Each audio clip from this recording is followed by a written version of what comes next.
कति 114 116 118 होला तर त्यो कसैको छैन त यहाँ सुभाषजीको बारे पनि तपाईले भन्दिनुहोस् 10 वर्षले क्लियर गरिदिनुहोस् अनि कसरी गयो कसरी जब कि यो त समितिमा पनि आएर त पास भयो नि सुभाषजी कारणले यो विषयवस्तु भएको छैन गम्भीर छ छानबिन हुनै पर्छ र यो कुलिङ पिरियडको बारेमा त हामीलाई त थाहा थिएन यो 5 4 यो दुईटा भन्ने कुरा चाहिँ यो हार्ड कुरा चाहिँ नगरौँ यो थाहा थियो थाहा भएरै हो कसले कहाँ गरे भन्ने कुरा त अब अहिले यहाँ भन्नु मिलेन भने छानबिन यसकारण म यो कुरा मान्न सक्दैन छानबिन भयो अहिले एउटाले अर्कालाई हाम्रो त समितिको कस्तो हुने भयो भने अनुमति लिएर अनि एकजनाको कुरा सुन्ने अरूको पनि कुरा सुन्ने गर्दाखेरि त हामीले त्यसै त गर्न सकेनौँ यसरी त देश कसरी बन्ला अब सबै कुरा निस्किसकेका छ होइन अब के गरौँ भने अब यी कुराहरू छँदैछन् एउटा उच्च स्तरीय छानबिन गर्नुपर्छ त्यसको माग गरौँ र यो विधेयक ठिक रमाइलो भनेर राष्ट्रिय सभालाई पनि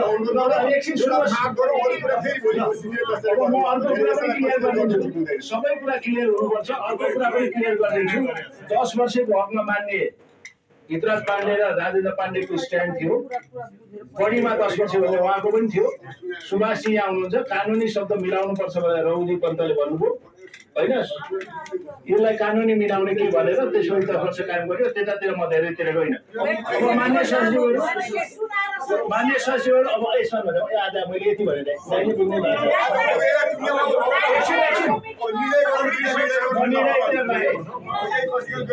मान्य सचिवहरू आज राज्य व्यवस्था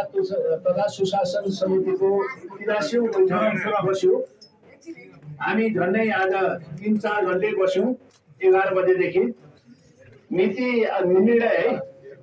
2082 आषाढ 15 गते संघीय संसद प्रदेश सभामा प्रस्तुत भई सर्वसम्मत पारित भएको संघीय निजामती सेवाको गठन सञ्चालन र सेवा शर्त सम्बन्धमा व्यवस्था गर्न पर्नेको विधेयक 2080 को दफा 82 को उपदफा 3 पछि उपदफा 4 थपी कायम गरिएको उपदफा 4 मा निजामती कर्मचारी र अन्य कर्मचारीको सेवाबाट राजीनामा दिएको वा अवकाश भएको कर्मचारीले सेवाबाट अवकाश भएको मितिले 2 वर्ष अवधि पूरा नभई कुनै पनि संवैधानिक वा सरकारी नियुक्ति पाउने छैन भनी समितिको प्रतिवेदन व्यवस्था गरेको र पारित गरेको यो विषयमा आजको बैठकमा अनुसार पारित भएको विषय हो त्यतिखेर पारित भएको विषय हो उक्त दफा 4 लाई निष्क्रिय होइन सर्वसम्मतिबाट उक्त दफा 4 लाई निष्क्रिय गराउने गरी सोही विधेयकको उपदफा 4 पछि उपदफा क्रम मिलाउँदा कायम हुने उपदफा 5 राख्नु नपर्ने विधेयकको व्यवस्थालाई यथावत राखेको कारणले यो विधेयक समितिको प्रतिवेदनको उपदफा 4 ले गरेको व्यवस्थालाई र भावनालाई कुठाराघात हुने गरी उपदफा थपी पारित भएको कारण राज्य व्यवस्था तथा सुशासन बैठकले उक्त 82 को कुलिङ पिरियड सम्बन्धी व्यवस्थालाई समितिले पास गरेको भावना अनुसार प्रतिवेदनको बुँदा 43 मा आवश्यक संशोधन गर्ने व्यवस्था मिलाइदिनु हुन राष्ट्रिय सभालाई हार्दिक अनुरोध गर्ने निर्णय गरियो। एकछिन है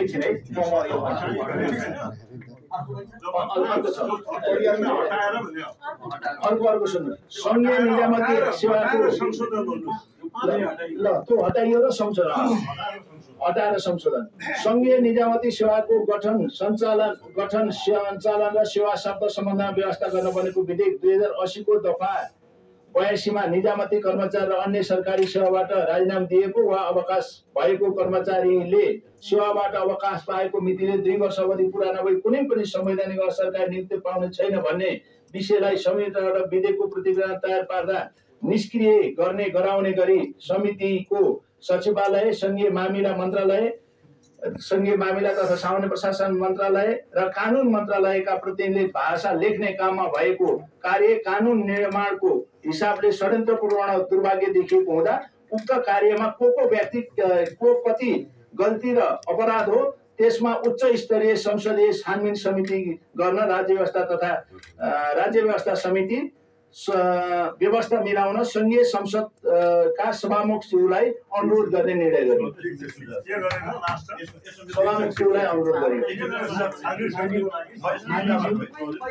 केही कुरा राख्ने अनुमति मैले पाऊँ यो सुझाव राखौँ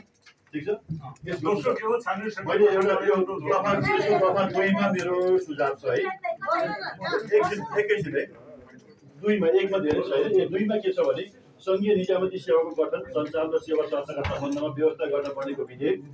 2080 को दफा 82 मा निजामती कर्मचारी वा अन्य सरकारी सेवाबाट राजीनामा दिएको वा अवकाश भएको कर्मचारीले सेवाबाट अवकाश भएको मितिले 2 वर्ष अवधि पूरा नभई कुनै पनि संवैधानिक वा सरकारी पदमा नियुक्ति पाउने छैन। यहाँसम्म ठिकै छ। अन्य विषयलाई समितिबाट विधेयकको प्रतिवेदन तयार गर्दा निष्क्रिय गर्ने गराउने गरी यहाँ ध्यान दिन म आग्रह गर्छु गर्ने गरी भएकाले उक्त कार्य कानुन निर्माणको हिसाबले संस्थागत भएको दृष्टान्त देखिएको हुँदा उक्त कार्यको को व्यक्ति के गल्ती वा अपराध भएको हो त्यसको उच्च स्तरीय संसदीय समितिबाट छानबिन गर्ने व्यवस्था मिलाउन संघीय संसदका सभामुखलाई अनुरोध गर्ने निर्णय गरियो भन्दा उपयुक्त हुन्छ। किनभने हामीले यो मन्त्रलाई त्यसो भनेर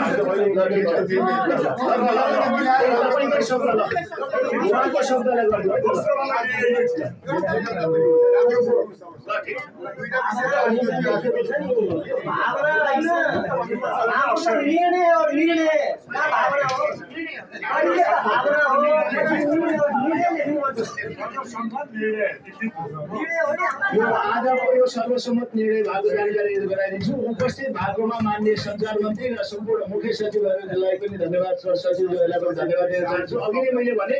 तपाईँहरूले बोलाउनु कारण पनि थियो, तपाईँहरू पनि लबिङ गर्दै हिँड्नु भएको थियो। यसमा तपाईँहरूलाई पनि त्यसैले समितिको के राय रहेछ र बाहिर के भन्ने बुझाउनु पनि थियो, त्यसैले तपाईँहरू पनि आइदिनु। धन्यवाद। फेरि पाउनुहुन्छ मन्त्रीलाई बोलाएर आइदिनुहोस्।